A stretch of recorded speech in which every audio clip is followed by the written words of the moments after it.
Go, yeah, if Papa ain't any chon, yeah, cling any chon. Only the Sunono low. Eh, I 5 million. How 5 million Kamanemo? Nyama Kamanemo. Nyame 4 million. 4 million, 4 million. Yeah. Yo.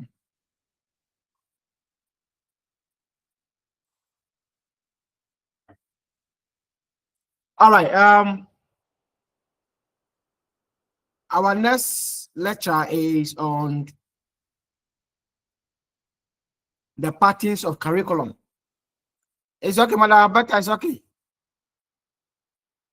You can off your camera.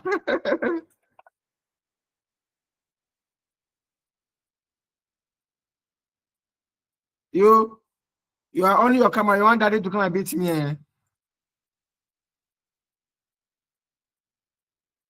All right. So our next class is on the patterns of curriculum organization. The patterns of curriculum organization. And when we talk about the patterns of the curriculum organization, we are basically looking at how the curriculum is being grouped. How the curriculum is being grouped. Please, can you hear me? Yes, Doc. All right. So when we talk about patterns of the curriculum organization, look at the word organization, look at the word design. It is about the process of putting things down or arrangement of things. And in unit one, I told you to look at types of curriculum. I told you you should look at the types of curriculum, and that I will not teach you. So whether you have read that one is up to you. Because it's a reading assignment I've given to you.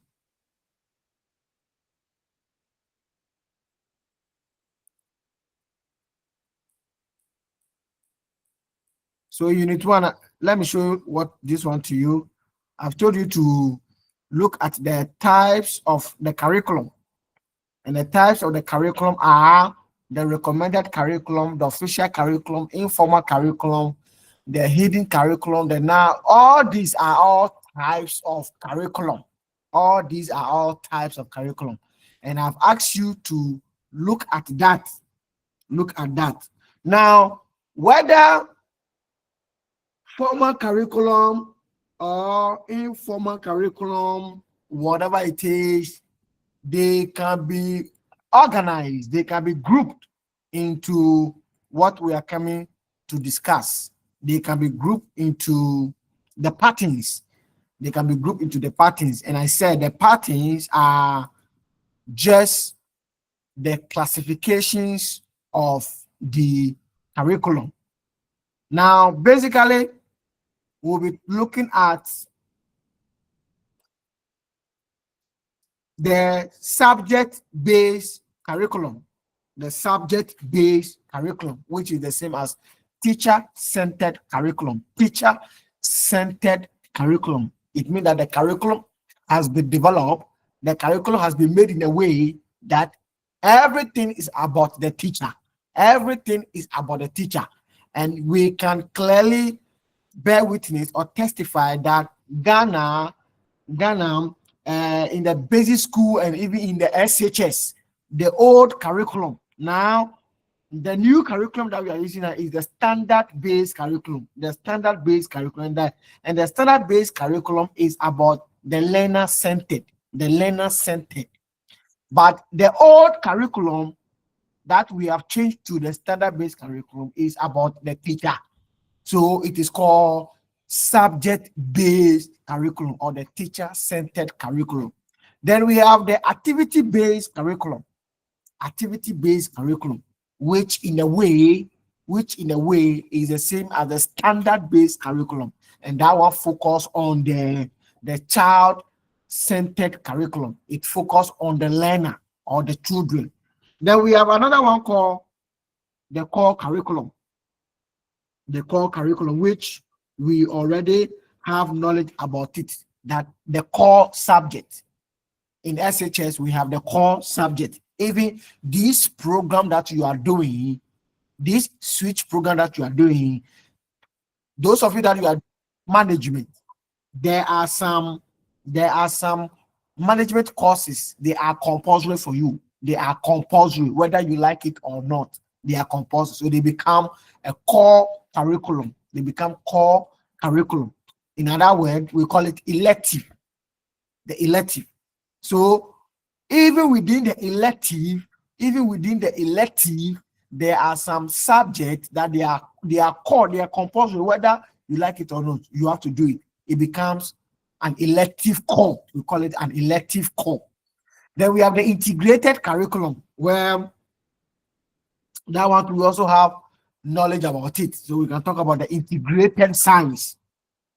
The integrated science. Why do they call it integrated? So now this is what you need to be thinking. The word that are being attached to the concept, you must be looking at the meaning of those words. So when we say something is core, what does it mean? When we say something is integrated, what does it mean? When we say something is activity, what does it mean? Have you seen it? So integrated curriculum, as we already have knowledge about the word integrated, it means that two or more subjects that they bring them together. So something like integrated science. Integrated science. You can see that there is physics, there is chemistry, there's biology, there's agric inside. That's what it's called integrated, or general science. General science. If we don't call it integrated, it's also called general curriculum. So this is what we want to discuss in Unit 1. But before that, we must understand the word curriculum organization. We must understand the word curriculum design. All right. Management students, what is the meaning of organization? Organizing. I know Sir Prince is the one teaching you. Yes, Sir Prince is the one teaching you fundamentals of management. And I know you are looking at the managerial function. So what is organizing? What is organizing?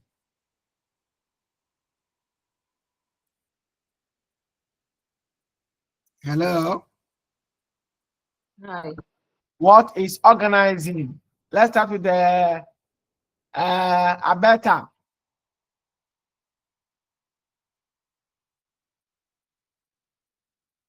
But it is surprising, though. I'm shocked. The whole Ghana switch. It's all about 8 people here. Also, yes, Alberta, what is organizing? What is organizing or organization?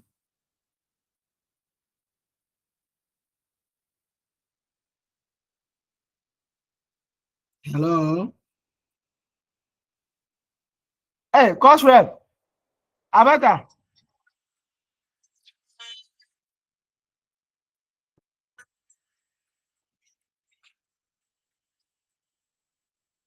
Albert. All right, Alice. Alice. Yes, sir. Sir. Yes, please kindly go ahead and Hello, answer the sir. question, okay? Yes, please go ahead. So, sir, to my understanding, I think organization is putting together right resources and right people to make work done effectively and efficiently. Okay. All right, thank you. Yes, Augustina. Augustina.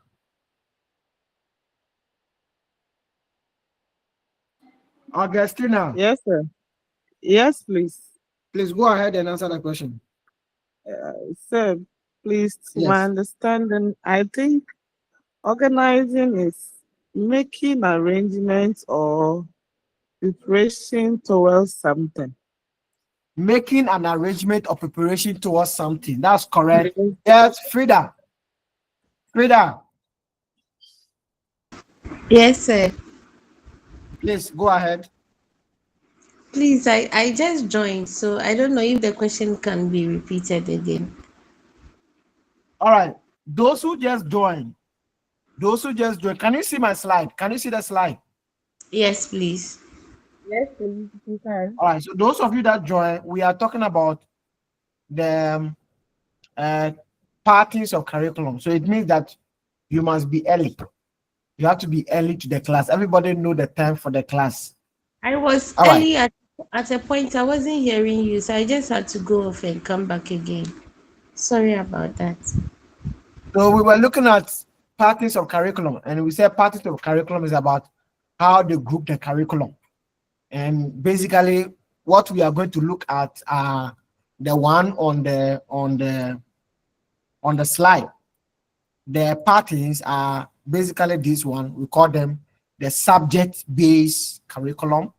And I said the subject-based curriculum is teacher-centered curriculum. We'll be talking about activity-based curriculum, which that one also focus on the learner or the child. And we have another one called the core curriculum, which we already have knowledge about it as the core subjects. And we have another one called integrated. So these are ways you see that a curriculum has been put together.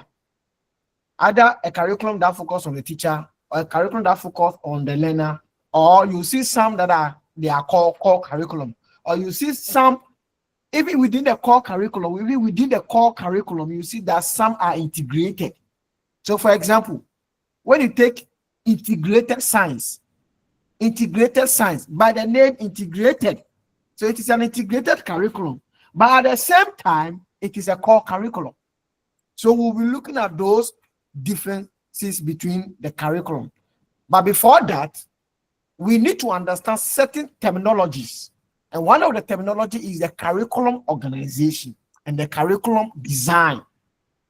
And I am saying that you are a management student and you are doing fundamentals or principles of management. So you must understand the functions of management. In fact, the issues of curriculum are managerial issues, because as a school leader, as a school manager, you must understand the concept of curriculum. And that's so some of the words you be seeing, you see those words as related to management.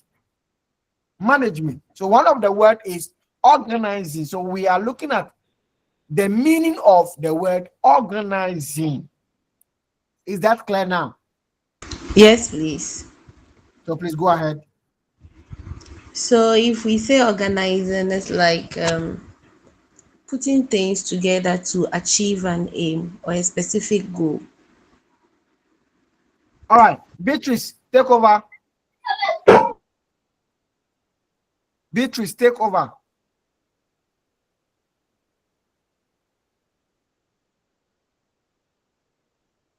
Godwin.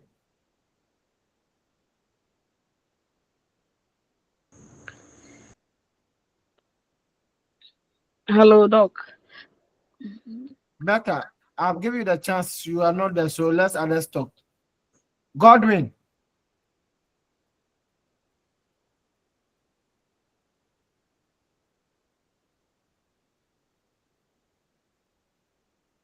All right, Mercy. Mm, Hello, Doc. Yes. Organizing, I would say, is a systematic way of arranging items, or let's say it can be a way of structuring a task to achieve a goal. All right, thank you. Samela.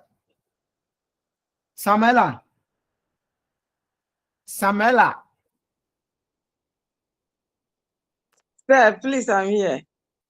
Please kindly help us with what you have to say about organizing. Okay, so I look at it this way: organizing, that is putting together or arranging for a particular goal. It could be. Alice. Yeah. Do you want to join? All right, so I'll send you a link, okay? Yes, please go ahead.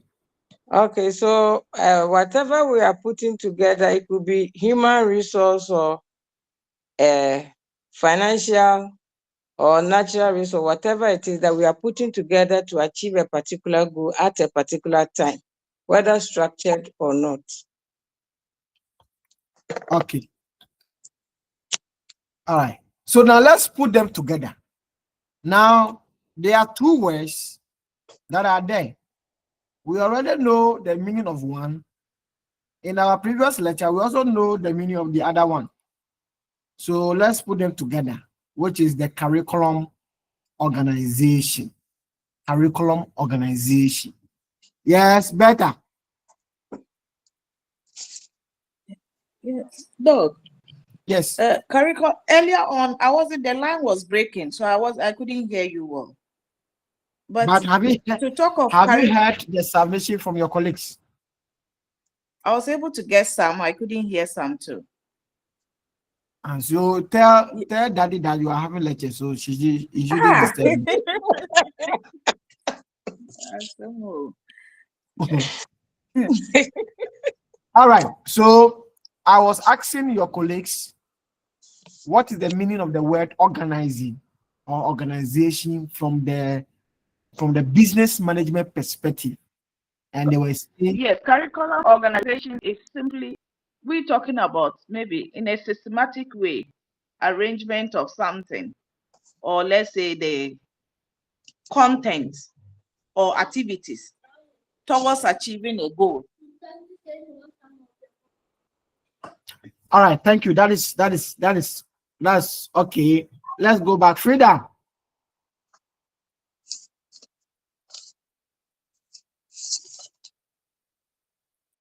In fact, let me tell you, everybody talks in my classroom.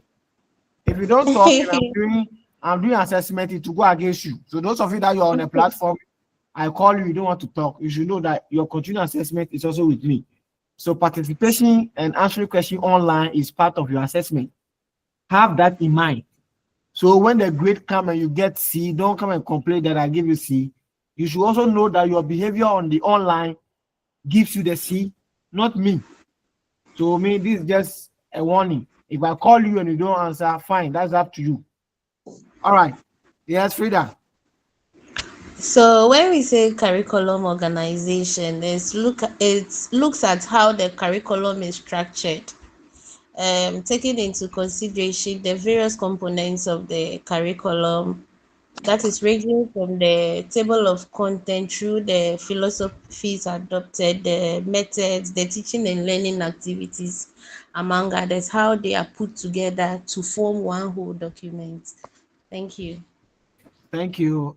Let's take the last one from Alice. Alice.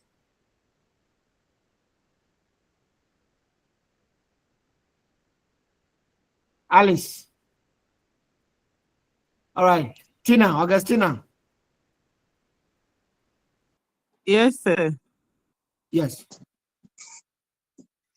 Sir, please, to my understanding, curriculum organization is the arrangement of the curriculum, taking into consideration of learning experiences, content, and other activities to achieve specific educational goal. All right. So all what you have said is correct. All what you have said is correct. Basically, from the perspective of management, we all know that organizing or organization, it is an arrangement of tasks, an arrangement of activities, or the mobilization of resources and systematically arranging the tasks and activities in an organization to ensure that the organizational objectives are achieved. If you have that in mind, in fact, there's no way you should have difficulty defining curriculum organization. You already know curriculum, which we said in Unit 1 that curriculum is the learning experiences, all the learning experiences, either formal experiences or the informal experiences that the learner goes through in a school system. And I even told you that if somebody go to school and a person go and do boyfriend, girlfriend, a person get pregnancy along the line, it's part of the learning experiences. Yes, it's part of the curriculum. But that is informal curriculum. And I also told you or taught you the element of the curriculum. Element of the curriculum, where we started from the philosophy, the rationale, the goal, aim, objectives. We talk about the content, and I told you the content represent, in the layman perspective, represent the topics that are in the curriculum. And I told you that every topics gives you knowledge, gives you attitude, gives you value. So content represent the knowledge, the attitude, the values, the norms, the skills that is being transferred from the learner. And I taught you a simple way to define content by asking you what is teaching and what is learning. And we said teaching is the process by whereby there's a transfer. Who is doing the transfer? The teacher. And we said learning is a process of acquiring. Who is doing the acquiring? Is the learner. So when you see a teacher teaching a particular topic, that topic represents the content. And in the transferring or in the implementation of that content, the teacher gives knowledge, understanding, attitude, value, norm, skills. So I've given you that all layman perspective. And we said the learning experiences are just the activities the teacher brings to the classroom, whether in the classroom activities or off the classroom activities. So any activity that you can bring to the classroom that can help the child learn, assimilate, and make adaptation in the learning process, it's all part of the learning experiences. Even the way you arrange your classroom, the textbooks, even you, the teacher, your demeanor, your dressing alone, they're all part of the experiences. And we talk about evaluation, we talk about the profile that I mentioned. They're all the components. So when we say curriculum organization, in a simple term, it is a systematic arrangement of the element of the curriculum. The process of selecting the element and chronologically arranging them to form a complete document so that we can have a functionable curriculum, or the structure of the curriculum is what we call curriculum organization. So you management student, this one shouldn't be difficult for you, because the ideas of management can help you to understand the concept. So basically, that's what we mean by curriculum organization. So the two definitions that we have from our colleagues, they are correct. They are perfectly correct. So you have an assignment here. Here they say class discussion, but I'll leave it with you for your group to discuss. You are to discuss 5 importance of curriculum organization. In fact, let me warn you, anything that you see on the slides and I ask you to go through, please do it. I'm warning you again. Let me repeat. Anything you see on the slides and I will ask you to do it, do it. Are we okay? Are we okay? Yes, please. All right. Now, another concept that we need to understand is curriculum design. Curriculum design. Design. Let me give you a practical scenario so that you can understand it. When we talk about a design is a blueprint. A blueprint, like a document that tells us our way, left, front, back, and the rest. So, for example, when we look at the architectures, those who construct building or those who construct a road, they have a blueprint. You see that they have a very big paper and like the design of the room or the road, and that will tell them how they should lay the foundation and the rest. That is a blueprint, and that blueprint is the same as well, a design. In a way, in education, we also have a blueprint for how the curriculum must go or how the curriculum must be designed. So we call it what? A curriculum design. So that design tells us the systematic process about how we should organize the curriculum. Remember, we say a curriculum organization is the arrangement of the element of the curriculum. But what process must we pass through in order to arrange the element of the curriculum? That's what we call as well curriculum design. That's what we call curriculum design.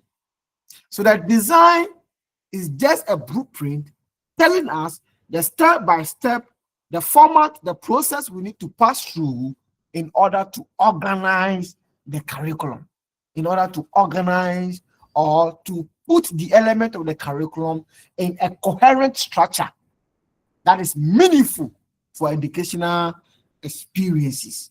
All right. Now, we have understood organization, we have understood design. Now, let's move on to the patterns of the curriculum. So, in a way, every curriculum that you see around in your school system is being designed, is being put into 4 major ways, as I discussed earlier. The subject-based curriculum, the activity-based curriculum, the core curriculum, and the integrated curriculum. So let's take them one by one. Basically, you get a slide. So I'll summarize everything on the slides for you. When we talk about subject-based curriculum, as I said earlier, it is teacher-centered curriculum. And the whole idea or the orientation behind the subject-based curriculum is developing the curriculum, designing the curriculum, organizing the curriculum into distinct subject areas. Distinct, underline the word distinct subject areas. Organizing, arranging the curriculum, designing the curriculum into the specific subject areas where teachers that has the mastery of the subject area or subject teachers are now in charge to teach. So, for example, mathematics curriculum, it is a subject curriculum. English curriculum, it is a subject curriculum. That's why you can see the expert, the English teachers are the ones teaching it. Biology curriculum, chemistry curriculum, accounting curriculum, economics curriculum, geography curriculum, history curriculum. So the process by which the Ministry of Education and the stakeholders organize, arrange, design the curriculum into individual subject areas is what we call as what? The subject-based curriculum. And it is a teacher-centered curriculum because that the development, the process focus on the teaching. Focus on the teacher. Even in the standard-based curriculum, although the standard-based curriculum has the orientation of the activity-based curriculum, but we can see an element of the subject-based curriculum inside. Because there are some, give me some of the subjects in the standard-based curriculum. Don't we have maths? There is. Yeah, there is. We have maths. What again? We have RME, right? There's Yes, science. please.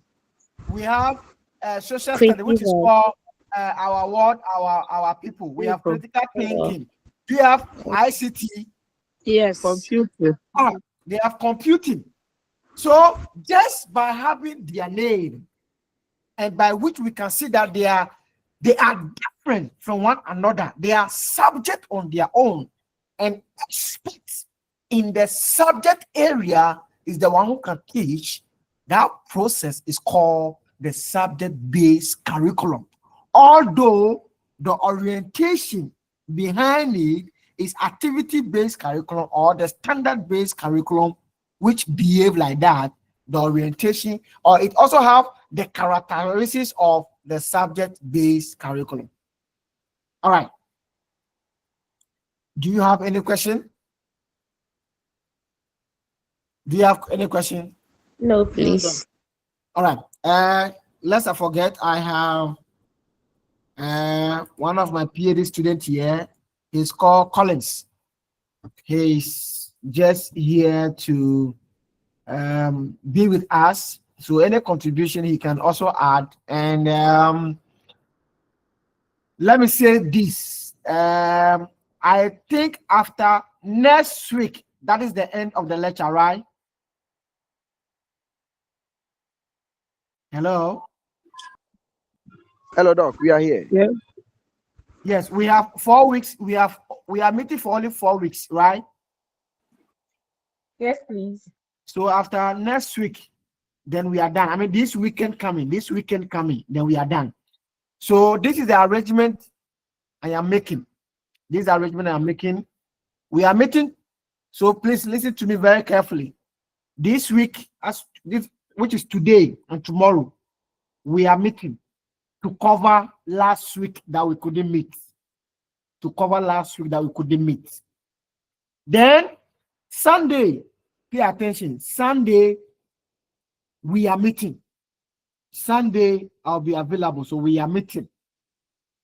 Then Wednesday and Thursday, we'll meet again to end, because we have to meet 4 times.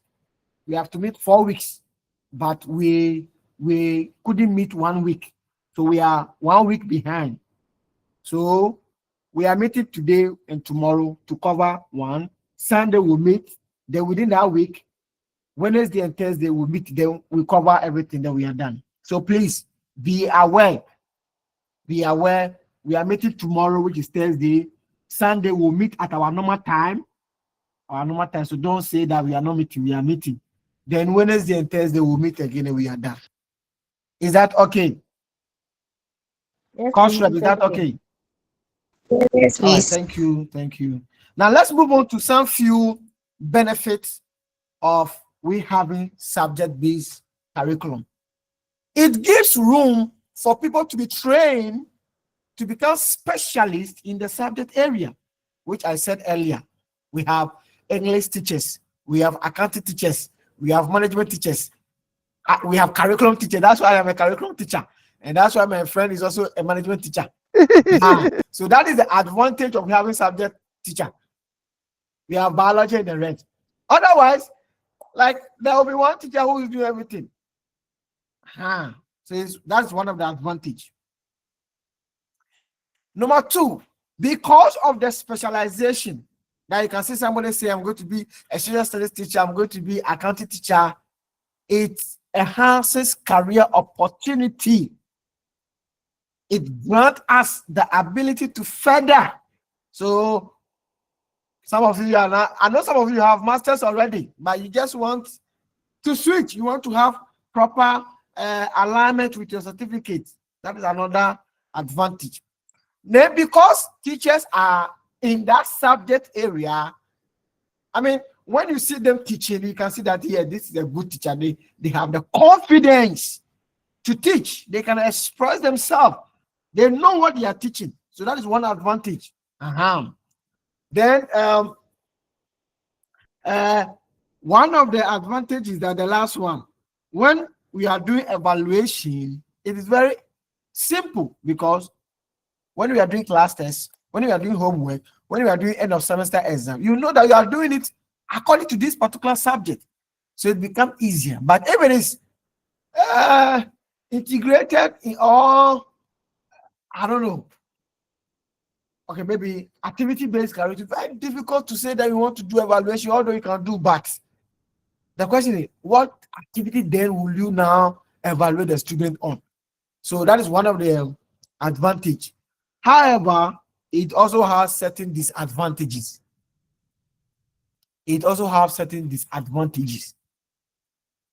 Typically, example I can give it to you when you come to the university level. When you come to the university level, then you will now see disadvantage number one. It leads to over compartmentalization or artificialization of knowledge. When you talk about compartmentalization, compartment, like the word compartment, making groups or dividing.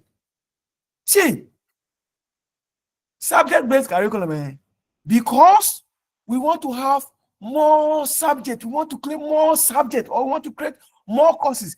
Certain courses, certain courses that supposed to be one, that they can put them together and make it one course.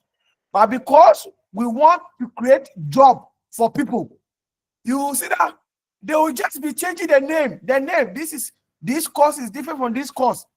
We call it over compartmentalization or artificial creation of knowledge. But in a way, it can be put together. It can be put together to have a complete curriculum. But because we have to have more subject in the area so that boys can get job to do, we will not divide it.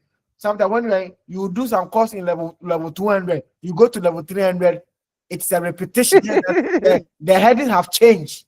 The headings have changed. We call it artificial creation of knowledge, or the over division of the content area of the subjects. So that is one disadvantage. Number two, sometimes where the subject, because it has been divided into pieces. If we don't have good teachers, who should teach in that coherent manner to make references with one another subject area, so that teachers or the students who are learning the subject can have a complete idea of the whole thing, they will not do it. And you will feel like, this is different from this subject. But everybody are related. So it makes you narrow-minded. You don't have a complete picture of what you are learning, because the content has been divided into sub. So you don't have a complete picture of what you are learning. So it gives you narrow-minded.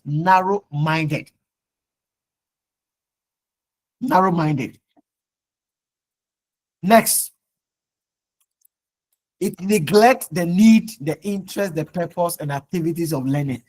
That's why we say it is a subject, it is a teacher-centered, because everything focuses on ability to train the teacher to become an expert in that particular area. So children, but then they know their things don't come the crown. Number 5, look at number 5. It leads to rote memorization, true and poor without proper understanding, without getting clear picture of what you are learning. For example, let me give you a practical example. When we were in SHS, look at the way a cons teacher comes to teach, and look at the way business management teacher comes to teach. As if business management and cons, they don't have something to share in common. They have something to share in common. But when you were in the class, business management teacher will come and teach, and will go.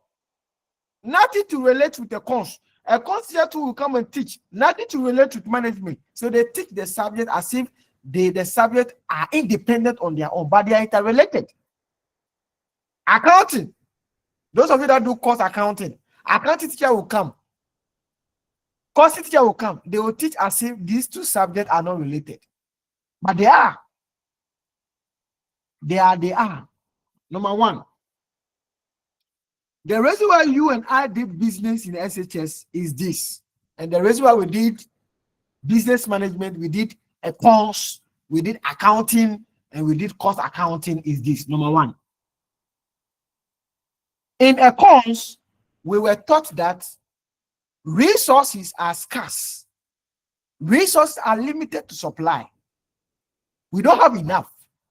So we have to make choice. That choice gives us opportunity costs. And to make a choice, we have to make a scale of preference. Do you remember the scale of preference, where you have to draw that table? The one that you buy first will be on the list. So resources are scarce. It leads us to choice. Choice gives us opportunity costs. And to have choice, there must be a scale of preference. So that is the whole idea about a course. And that's why in a course you will see always they say good X as against good Y, complement goods or substitute goods. Have this in mind. Okay, so if a course is saying resources are scarce, Why is management important? Oh, if resources are scarce, management comes in to tell you that, hey, we need to plan. We need to plan so that we don't misuse the resources. We need to organize so that we don't misuse the limited resources. We need to direct and we need to control so that we can avoid waste because the resources is not enough. Okay. Then accounting comes in. Okay. Whatever you are doing with all your resources, we have to quantify it in monetary terms. We have to put quantum on it. We have to put value on all the resources. That's why we have accounting telling us that we have to account for all the money that we use. So you see how these business subjects are related in one way or the other. But what happened? They comes, they teach, they go. There's nothing like this is related to this is related to this. That's all. All right, let's move on to the activity-based curriculum.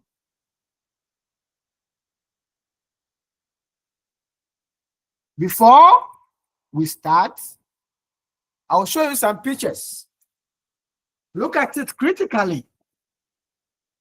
Critically, observe what is there, and we'll discuss. After the discussion, it means that the explanation is done. So you see these beautiful pictures with the children that they are learning. Look at this one too. These are olden traditional games. Olden traditional games. We used to do them at school, especially PE and break time. You see kids all do all these things, especially when you are from that typical village like me. When it rains, see these beautiful games. Now, I'm going to ask you a lot of questions. So open your mind and tell me things you see. Things you see. All right, let's take from where we are. From where we are. From where we are. The picture where we see the children holding their hands together to form a circle. What game is that? What activity is that? ESS218D. What's the name?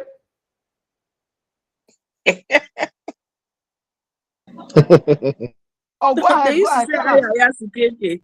Okay, so now that particular game, that particular activity, although we Ghana, hey, I'll tell you something in Australia. Why? This game that you see, it's not just a game. It gives knowledge, it gives attitude, it gives skills. So now tell me, what are some of the knowledge, some of the attitudes, some of the skills that you think these children who form the circle holding their hands can learn? You tell me. Tell me.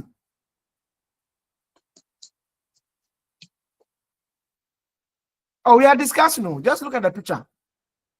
We are discussing. Anybody?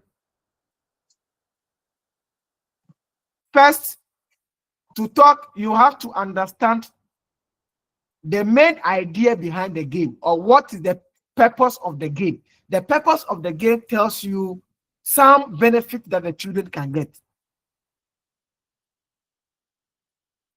Yes, anybody?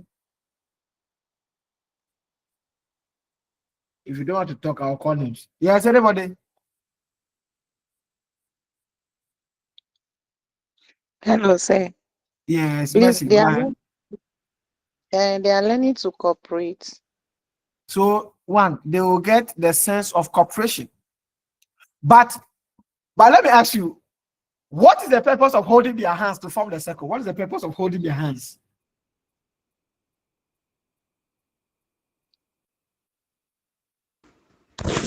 I think it's for coordination. It's for coordination. Yeah. Activity-based curriculum. In fact, let me tell you that, yes, Alice, go ahead. So to develop their psychomotor skills. Their psychomotor skills. Yes, all the games there is to develop their psychomotor skills. All the games there, all the activity that you see there. In fact, Ghana, our traditional games are very, very important games. Very, very, very important games. Okay, let's come to the one that the boys are running with the tie. With the tie. That this game is not just a game. It is a game of development. Number one, development of your mind, development of your coordination, ability for you to hold the tie with the stick so that you will get to your destination. They are in a race. Oh. That game is for race. It's not just that we see the kids. Just now, those games are no more there. Ability to hold the tie with the stick for you to be in the race. It gives you that sense of coordination, that sense of alignment, that sense of focus. Because if you don't focus on your tie will just fall down. The moment you fall down, you are out of the race. How speed you are to win the game. You can see the small boy in the red. He's last.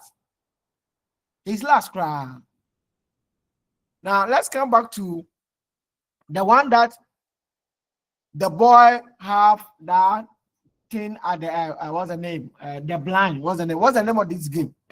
Oh, first I used to know the name too. What is the name? The ladies help us. Is it hide and seek? I can't see the slide. Oh, you can see the slide. I think it's the hide and seek.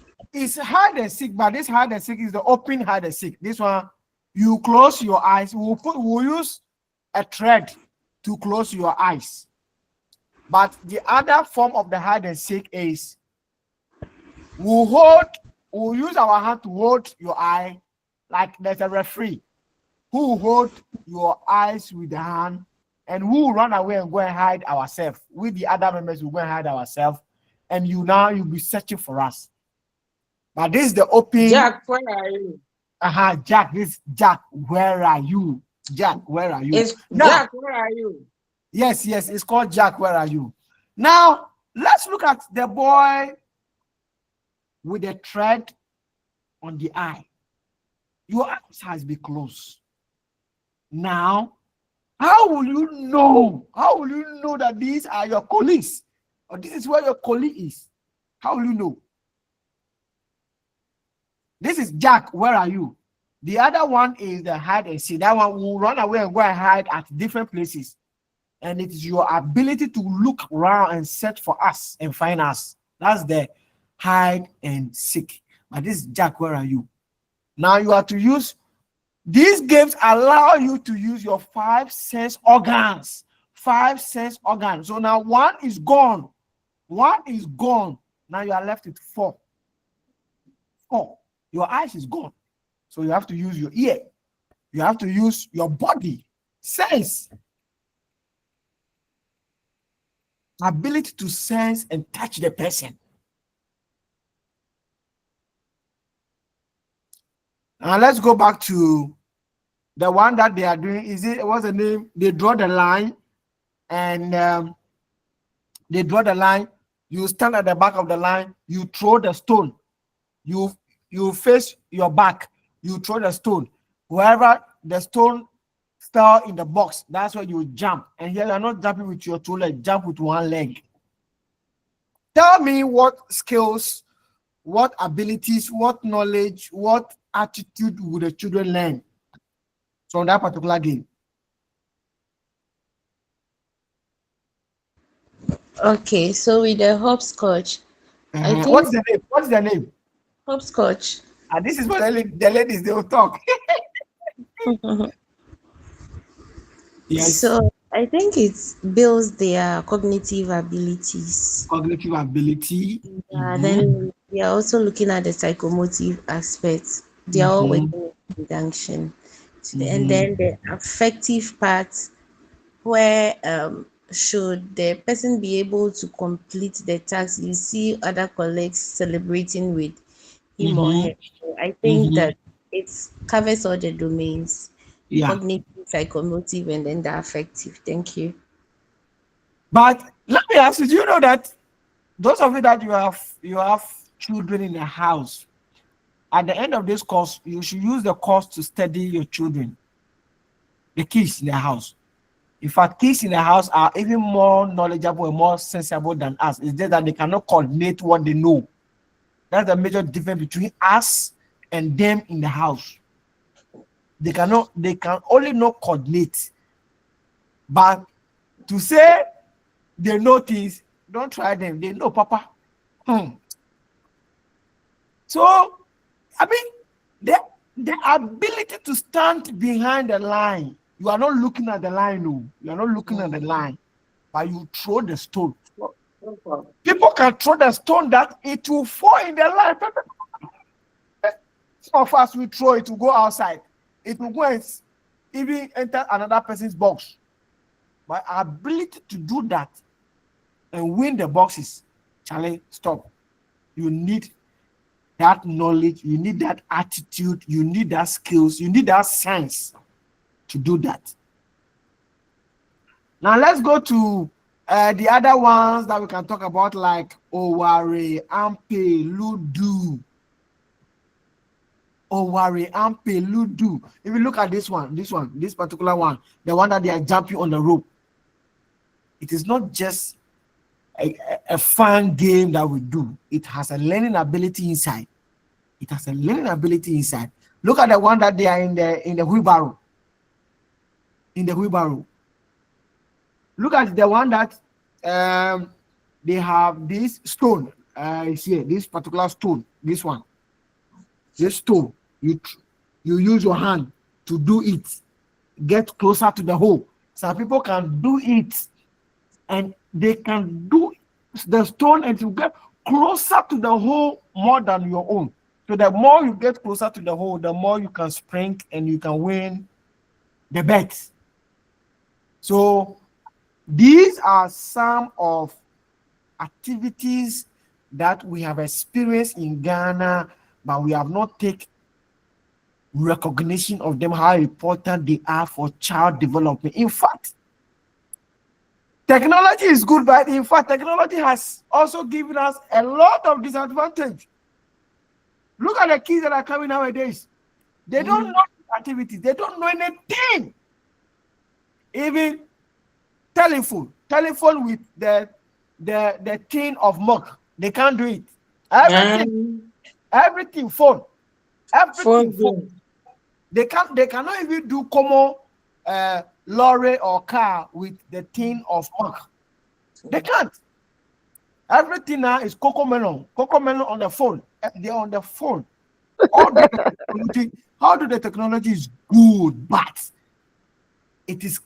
That's why let me tell you, our forefathers, the way they know book, they know book past we the generation that we are in now.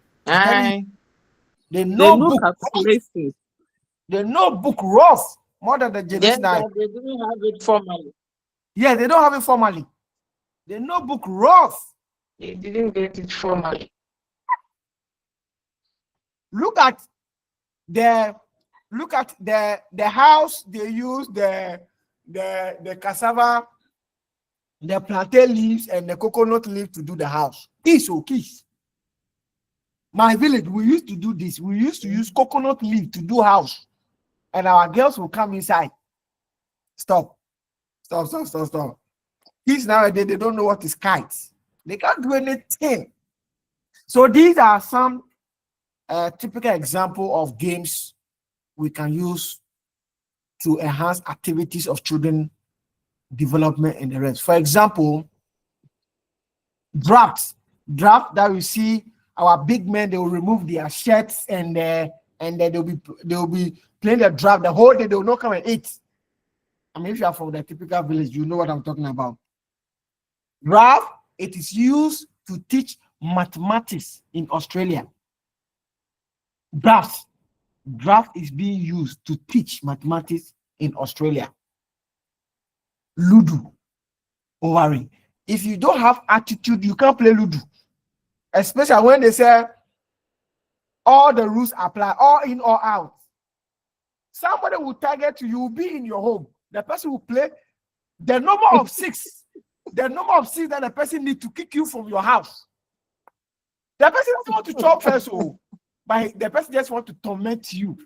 In fact, if you don't have if you don't have patience, you don't have tolerance, you cannot play Ludo game.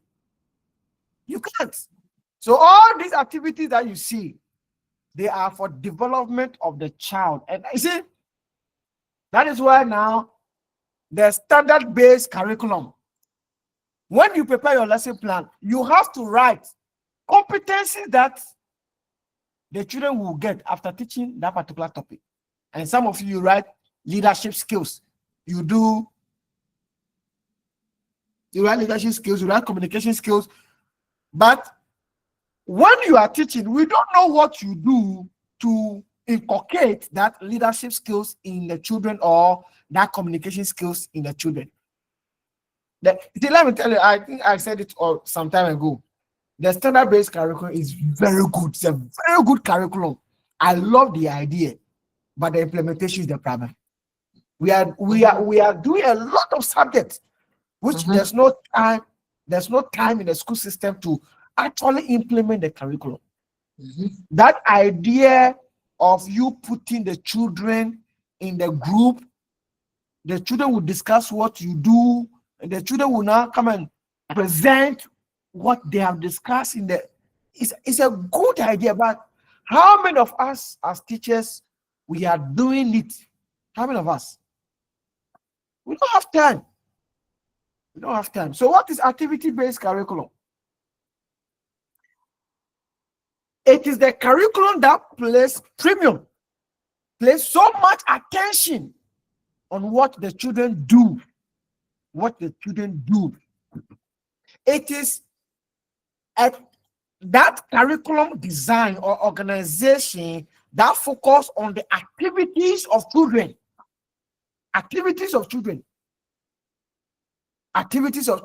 Example like exploring, listening, storytelling, playing games, and the rest.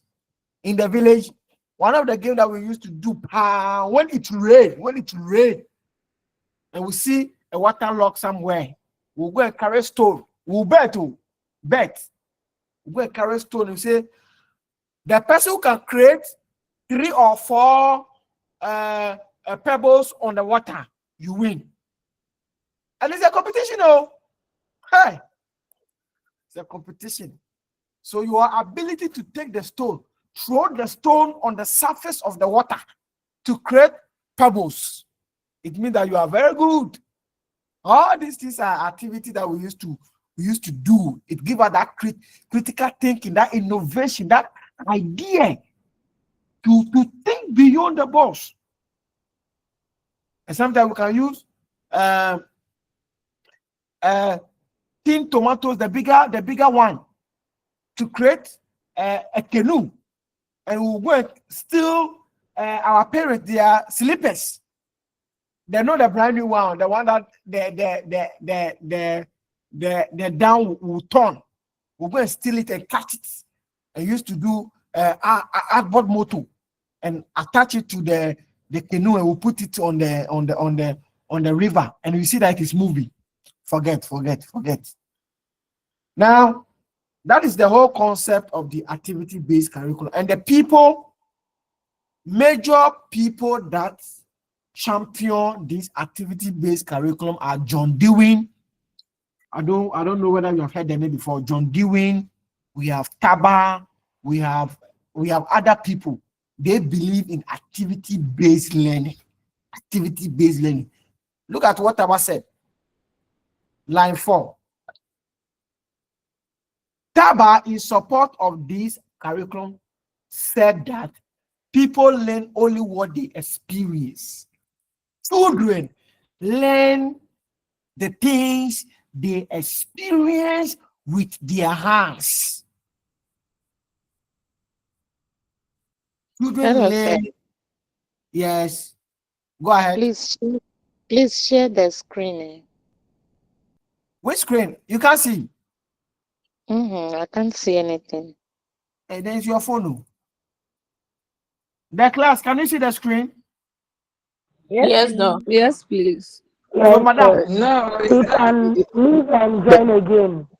those who cannot see, check your networks check your networks or log or out and come back. reposition. Yeah. Or log out and come but back is that because the clear? screen Is that is dark. Did you say it's dark? okay? Please, you log out and come back. Let's see. We'll wait for you. Yeah. Yes, sir. Yes, Dr. It has come. It has come. Okay. Yes, please.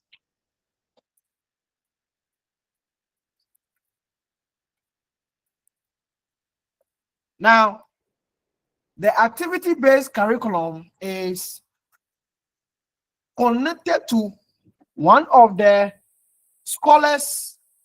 One of the scholars is called the Confucius, and he has a quote. I forget. I don't know how many of you have heard about it before. I forget. I see, I remember. I do, I understand. I hear, I forget. It is a lecture method, teacher-centered approach of teaching. I see, I remember. Another form of teacher-centered approach. You just come and you just show certain things in the classroom. They will see, they will just remember it. I do, I understand. I do, I understand. That is a practical-based experience. And this quote is one of the best quotes in the history of education. Confucius. Now, I hear, I forget, I see, I remember, I do, I understand. It's also related to the 3 domains of learning. In fact, there is 100 Ghana here right now, 100 Ghana. The person who relates these 3 codes to the 3 domains of learning, I'll give you 100 Ghana. I hear, I forget, I see, I remember, I do, I understand. Relate them to the 3 domains of learning. Collins, you are not part. Collins, you are not part. You want to chop my money. Okay, Doc. Yes. I hear and understand has to do with the cognitive domain. And then what did you say? Did you say I hear, understand? It's wrong. I hear and forget. You are wrong. No, so somebody else. Oh. You are wrong. No. Frida, you want to show my money? Okay, Frida, go ahead. Frida, go ahead. Oh, Frida, go ahead. I'm just joking. Frida. So go ahead, the rest will continue. As I hear and understand, once there is understanding, then it falls within the cognitive domain. And I do, there is an action, so it becomes the psychomotive aspect. Then is it there's one I forget. I hear. That but is the affective. I remember. Yeah, affective, because it exudes some form of emotion. Okay. Thank you. All right. Yes. Anybody? Alice, I saw your hand.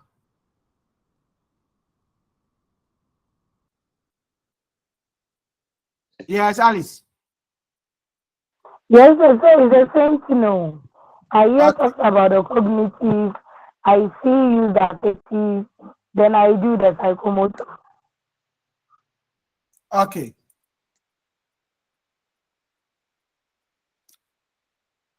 If you want to get the 100 Ghana, relate this quote again.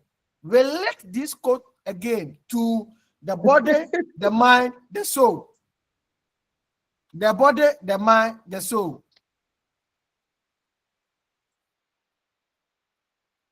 Yes. Body, the mind, the soul. What? Hello?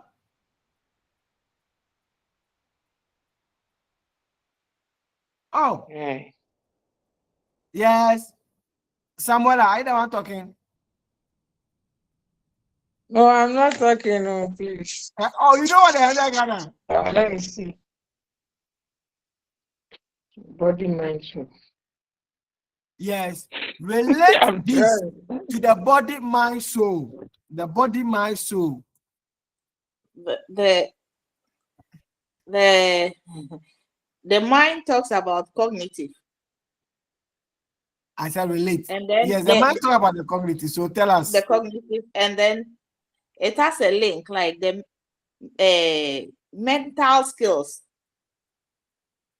which is the mind, which is related to the cognitive. Okay. Then the affective, which is related to the body. And then the psychomotor relates, no, the psychomotor skills relates to the body. And the affective The body. is related to the soul. The soul. Yes, the affective is related to the soul. The question says, and then the psychomotor is related to the body. The question and says, the mind is the cognitive. You are wrong. The question says, relate the quote to the body, the mind, and the soul. So tell me the quote that is related to the body. Tell me the quote that's related to the mind. Tell me the quote that's related to the soul. So, Hello, Doc. Yes. Okay, let's try. Okay. Please, when you hear,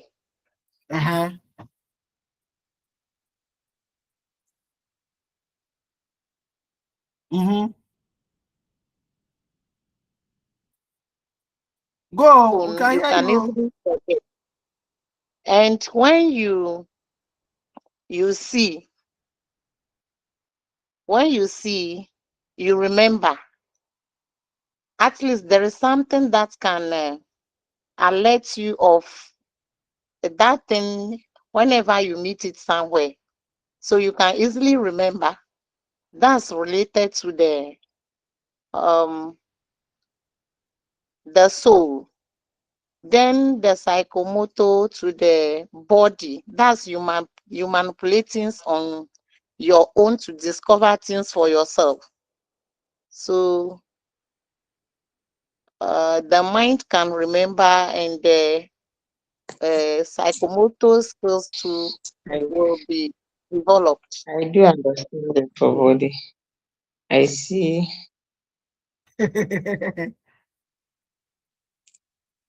Okay, let's so see. Maybe time is going. I do understand for the body. I do understand. I do understand for the body. Okay. Understand for the body. I see, I remember for the soul, and then I hear, I forget for the last one. Okay, so it's wrong. I hear, I forget. I hear, I forget. It's for the body. I hear, I forget. Is the body. I see, I remember. It's your mind. I see, I remember. It's your mind. I do and understand. It's your soul. Oh, yeah. I hear, I forget. It's your body. I see, I remember. It's your mind. I do and understand. It's your soul.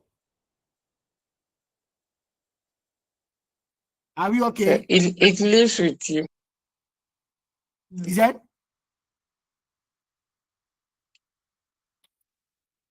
I'm saying that the understanding part lives with you. So yes.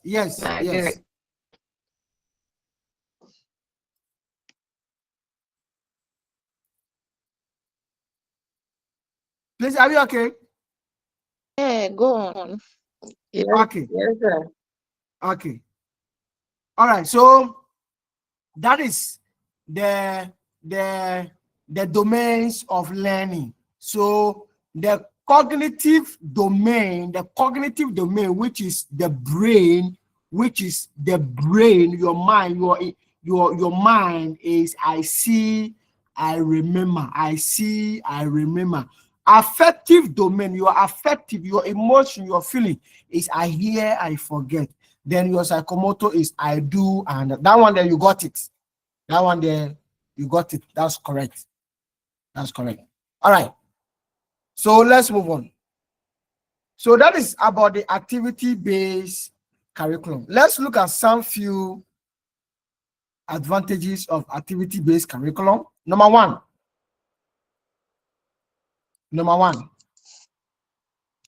it makes the children very active. And we can clearly see from the picture. I mean, those of you that you are teaching, you just see the way the children are always happy when you bring something that they love to do. Everybody will say, oh, madam, say, because they want to do it. And that is activity-based curriculum. It makes the children very active, very active, very active, very active.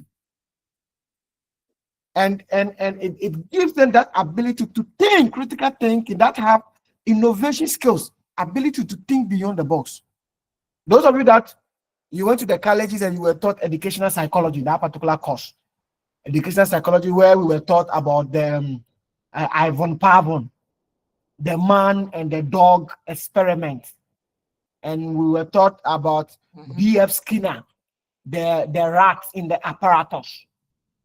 We could clearly see the difference between the two experiments. The rats or the cat in the apparatus was the one doing try and error, and the liver opened and the food came and the light came. But the dog was the one sitting down. So the Ivan Pavon, the man and the dog experiment is a teacher-centered approach.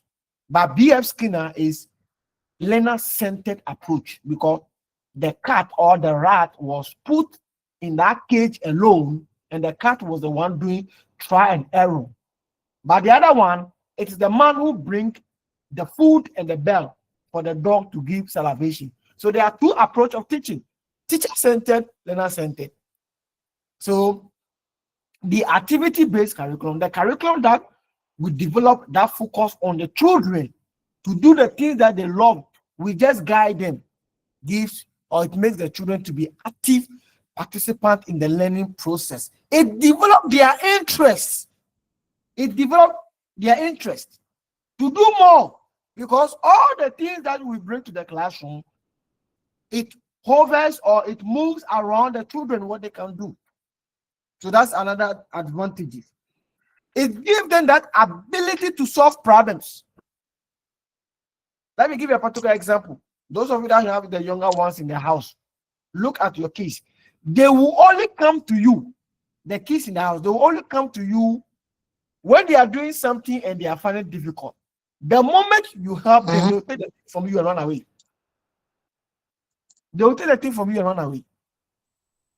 So, as the children do the things by themselves, they also get the sense, the ability that this is the way they do it, and they can solve problems on their own. So that is a few advantages about the activity-based curriculum. Then let's move on to the disadvantages. That one there. Number one, it makes it very difficult. It makes it very difficult to really impart certain generational knowledge, generational wisdom to the children, because the curriculum is based on the children. What we really want to educate them or teach them, we don't. They will tell you what they want to do. What they want to do is what you have to do for them in the classroom, not what sometimes we think they should know. So one disadvantage is that it makes transfer of certain knowledge, certain concepts, certain ideas, certain generational wisdom to them very difficult. Number two, sometimes it does not provide opportunity for a principle called continuity in learning. When we talk about continuity in learning, is ability to do something today, or that idea of doing something today and continue with it. So in curriculum development, one of the principles is continuity. So there's a principle called sequence and a principle called continuity.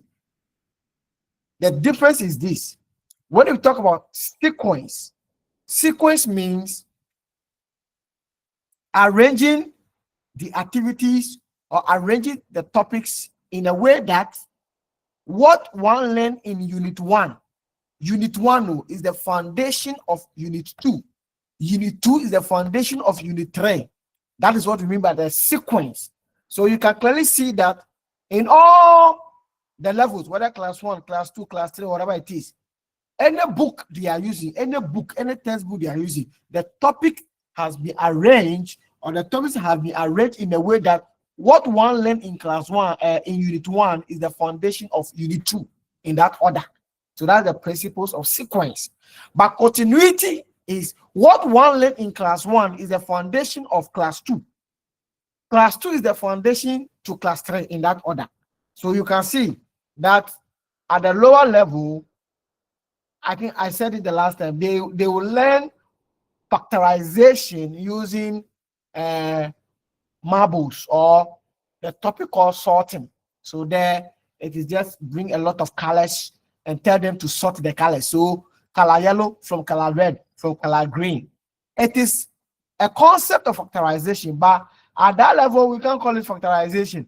So they learn sorting at that KG level.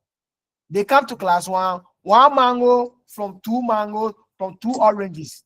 Then they come to class 3 or class 4. Then they are now learning the abstractive nature of factorization, where find X or find Y or factorize S from 2Y. So you can see they learn from concrete objects to the abstract nature of learning. So that's the principles of what? Continuity. So what one learned in class 1 is the foundation to what? Class 2. But activity based, for example, let's say today, Monday, we have come to class, we have come to school, and the children say they will play football. So you have prepared football lesson plan for them. Does it mean that tomorrow when they come, they will play football? Hello? No, Does it mean that Tuesday they come to school, they will play football? Or is a question? They might. Not all. They might. Not all. Because activity-based curriculum is about the learner. It's based on their need and their interests. So it does not automatically mean that today, Monday, they want to play football. You have prepared football lesson. They have done it. Tuesday, others will love to play football, but others will also not do it. But if it is subject-based curriculum, whether you like it or not, today we were taught, let me say, depreciation. We were taught depreciation. If the teacher did not finish depreciation, the next day, the teacher will continue with the concept called depreciation. But in activity-based curriculum, it does not hold. That's why I said sometime. Number 2 or number 3, it may not provide adequate preparation for effective participation in society. Well, because of number 1. Point number 1 is giving us idea of point number 3. Because sometimes certain generational knowledge, wisdom that we want to impart from one generation to another, it might not hold. Because let's look at it currently, what our forefathers or what our mother, our father, they learn, and their parents also learn, and what we learn is different from what our children are learning now because of technology. The generation is not the same. It's not the same. Number 4, it consumes more time. More time. If you have 50 students in a class and 30 say they'll play football, 10 say they'll play MP, the other person said they'll play another game, it means that you have to provide all those activities for the children. Remember, it is learner-centered. It's based on their need and their interest. So today, in the class, it's not everybody would download to play football today. So it takes time to plan. And it increases pressure on scarce educational resources because all the activities must have resources to support them so that the children can do. In our basic school, how many of the schools are having football? How many of them are having ludo? How many of them are having owari? How many are having that rope to do the skip and jump? How many? They have these common traditional games. They don't even have them in the school. How much more advanced games? So that is the disadvantages of the activity-based curriculum. You have the slides, so you go through. Now, let's move on to the core curriculum before we come back to the integrated curriculum, the core curriculum. Sir Collins, do you have any addition before I move on? Collins? All right, he's not around. Let me use a few minutes to wrap up this one, but tomorrow we'll continue.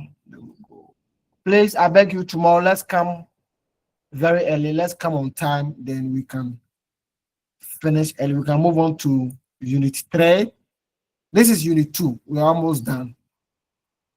We're almost done with Unit 2. We can start with Unit 3. All right. The core curriculum. The core curriculum. The whole idea, but no, before that, please, do you have any question? Class, do you have any question? Not for now, no, Doc. Okay. Just say for now, for me, no. Maybe Frida have a question. Alice has a question. Madam Tina has a question. Madam Beatrice has a question. Mercy has a question. Fabina has a question. Maybe the husband is listening somewhere. So okay. You see the husband telling Beatrice to ask a question. Yes, Beatrice, go ahead. Yes, Doc. My husband said I should ask this question. Yes, ask. Okay. So you said based on the activity-based curriculum, can he say that children learn through play? Yes. Yeah. Children learn through play or activities. They become very active. And that is why in the standard-based curriculum at the lower grade, one of the activity for learning is play-based. It is there. It has been stated play-based curriculum or play-based activities at the lower level, I think from nursery, KG to class 1 or class 2. More of the things should be play-based activities. And that's why I said earlier that activity-based curriculum is related to the standard-based curriculum, because the whole idea about the standard-based curriculum is the learner-centered, using the learner-centered approach. All right. Now, core curriculum. When we talk about core curriculum, we are talking about those curriculum that are compulsory for the children.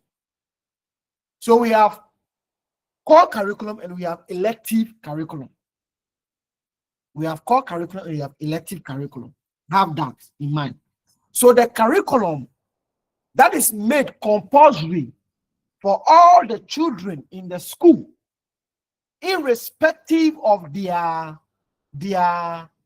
program, whether you are doing accounting, whether you are doing management, whether you are doing a course, whether you are doing geography, history, whether you are doing science, visual art, The subjects, all those subjects that it is compulsory for us to learn, to go through, is called the core curriculum.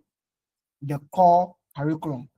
It is expected that all of us must have that common knowledge. All of us must have that common attitude, common value and norms, common skills, so that when we complete and we are in the society, commonly we can do common things to help the society grow before our elective area comes in. That's what I mean by the core curriculum. But there are two types of core.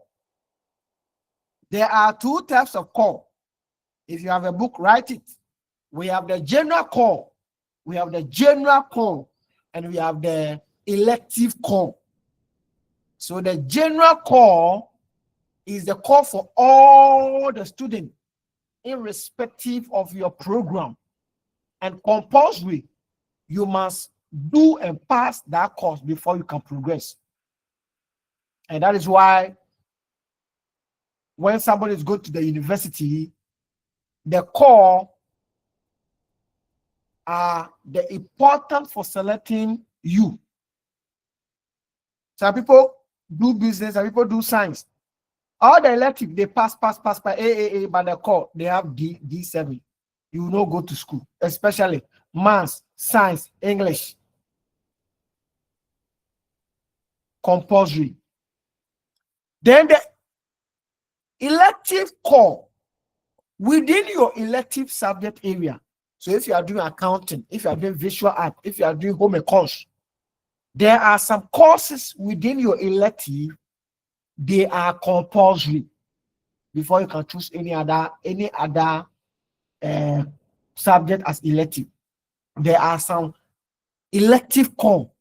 Whether you are doing this, you do them compulsory. So for example, if you are a business student from SHS, if you have a business student, compulsory, you will do financial accounting and you do business management. These two are your elective core. Business management and accounting is core. Then, depending on your school where you are coming from, they will say elective maths stroke costing or stroke accounts. So some schools say elective maths accounts. Some schools say elective maths costing. Some schools say elective maths economics or costing economics. That order, it depends. So that's what I mean by the core curriculum. The core curriculum. I'll leave the advantage for you to read and also discuss among yourself. I'll also leave the disadvantage for you to read and discuss among yourself. I am on the platform. Whatever you read, you don't understand, you can also ask me. Do you have a common platform for yourself? Yes, please.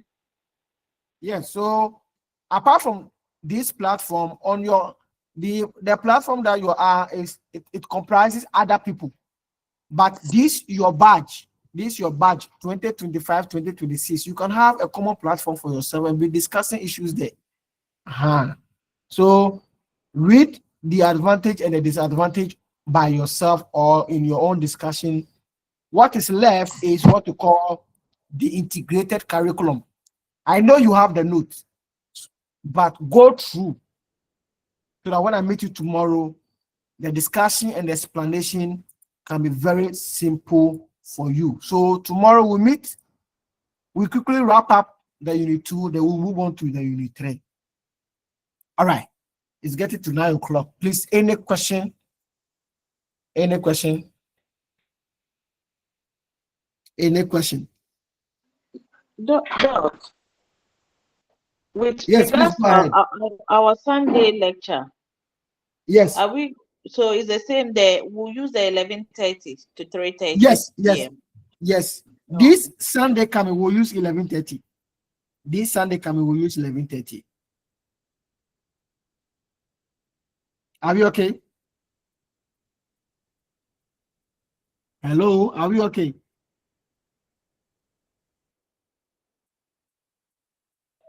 Yes, So sir, we please, are okay with that. The 11th. you should know the program. Your lectures is on Saturday, Sunday. It is me that is making arrangement because I always travel on Friday. Friday coming back on Sunday is always late. So please, if you skip any class, you are damaging yourself. You are not the lecturer. You are not the one who will set the question. So you sacrifice.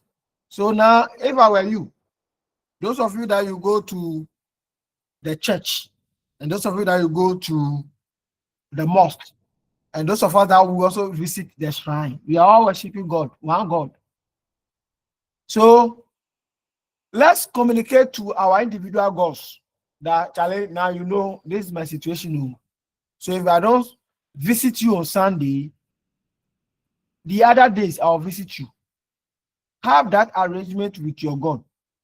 So you know that God, Sunday, I am not around, I'll be in class.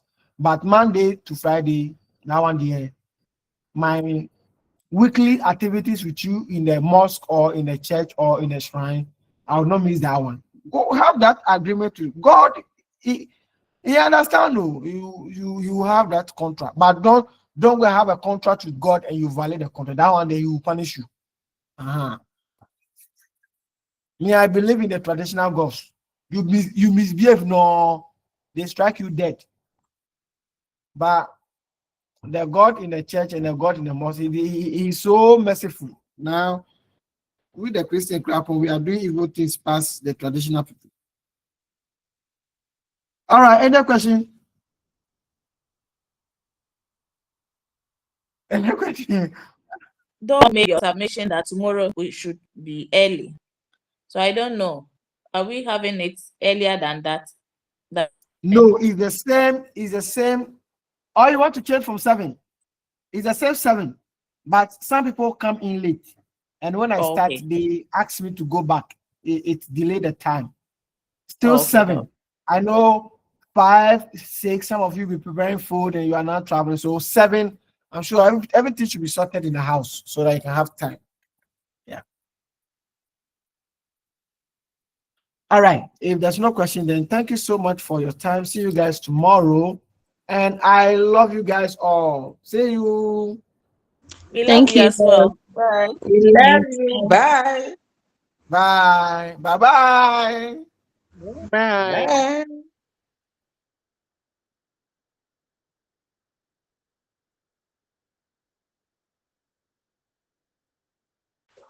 Good night, sir. Bye.